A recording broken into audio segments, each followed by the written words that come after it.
La parole est à Dominique Quillemoes. Monsieur le maire, c'est effectivement étonnant de voir la succession des délibérations et des interventions parce que la résistance peut vraiment prendre de très nombreuses formes selon les lieux et selon les époques. Je suppose que beaucoup d'entre vous ne connaissent pas le nom de Jean Le Bitou et pourtant nous allons effectivement apposer une plaque au 45 rue Sedaine.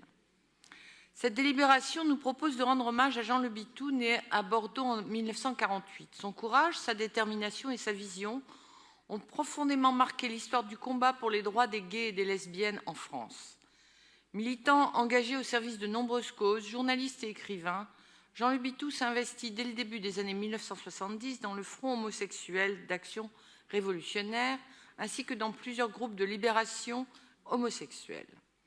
En 1978, il se présente aux élections législatives sous l'étiquette « Différence homosexuelle », revendiquant notamment l'abrogation de l'article 331 du Code pénal, une disposition héritée du régime de Vichy qui criminalisait les relations homosexuelles avec des personnes de moins de 21 ans. Ce texte sera finalement abrogé en 1982 sous l'impulsion du garde des Sceaux Robert Badinter. En 1979, Jean Le Bitou cofonde le magazine Gay-Pied, première publication gay, diffusée à grande échelle dans les kiosques. Les locaux de ce journal, situés dans le 11e arrondissement, accueilleront en 1994 l'association ACT UP Paris. Dans les années 80, après avoir appris sa séropositivité, il s'engage au sein de l'association AID et participe à l'organisation de la Lesbian and Gay Pride parisienne, devenue depuis, bien sûr, la Marche des Fiertés. Il est également à l'origine de la création en 1989 de la Maison des homosexualités, devenue en 1993 le Centre gay et lesbien, puis en 2002 le Centre LGBT Paris-Île-de-France.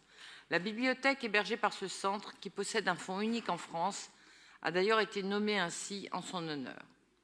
Jean Le Bitou s'est aussi fortement engagé pour la reconnaissance de la déportation des homosexuels durant la Seconde Guerre mondiale. En 1989, il fonde le mémorial de la déportation homosexuelle qu'il préside. Il publie 2 ouvrages de référence sur le sujet, dont l'impact conduit le Premier ministre Lionel Jospin en 2001, puis le président Jacques Chirac en 2005, à évoquer explicitement la persécution des homosexuels lors de la Journée nationale du souvenir de la déportation. Il est donc un peu à l'origine du mémorial inauguré le 17 mai au port de l'Arsenal. En 2003, il publie son autobiographie « Citoyen de seconde zone », 30 ans de lutte pour la reconnaissance de l'homosexualité, suivi en 2005 par « Entretien sur la question gay ». Jean Le Bitou n'était pas seulement un militant, il était un pionnier, un éclaireur à une époque où la société peinait à reconnaître l'égalité fondamentale de toutes et tous, indépendamment de l'orientation sexuelle. Par son engagement inlassable, il a contribué à faire évoluer les mentalités, à briser les tabous et à ouvrir la voie vers plus de liberté et de dignité. Fondateur et animateur de nombreux médias et d'associations, il a su donner une voix à une communauté trop souvent marginalisée, créant des espaces de dialogue, de visibilité et de solidarité. Sa contribution à la mémoire collective, notamment à travers la reconnaissance des victimes du sida et l'histoire des luttes homosexuelles, constitue un héritage essentiel.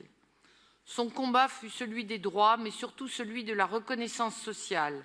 Il a incarné l'espoir d'un monde plus juste, plus ouvert, plus fraternel. À travers son action et son témoignage, Jean Le Bitou a refusé la discrimination, l'exclusion et la honte. Aujourd'hui, en pensant à lui, nous renouvelons notre engagement à poursuivre cette lutte pour l'égalité, la justice et le respect. Nous nous souvenons avec admiration et reconnaissance d'un homme qui a su faire bouger les lignes et ouvrir la voie à la liberté. Jean Le Bitou restera une figure lumineuse dans l'histoire des droits humains, un modèle pour les générations présentes et futures. Il s'est éteint le 21 avril 2010, quelques jours avant la Journée nationale du souvenir de la déportation. Je vous invite donc, chers collègues, à adopter cette délibération qui rend hommage à son combat et aux valeurs qu'il a portées toute sa vie. Il est proposé d'apposer une plaque commémorative avec l'inscription suivante « Jean Le Bitou, 1948-2010, pionnier de la défense des lois LGBT, journaliste et fondateur du journal Gay-Pied, historien de la déportation homosexuelle, en sa mémoire ». Je vous remercie. Merci beaucoup, Dominique Quillemoes.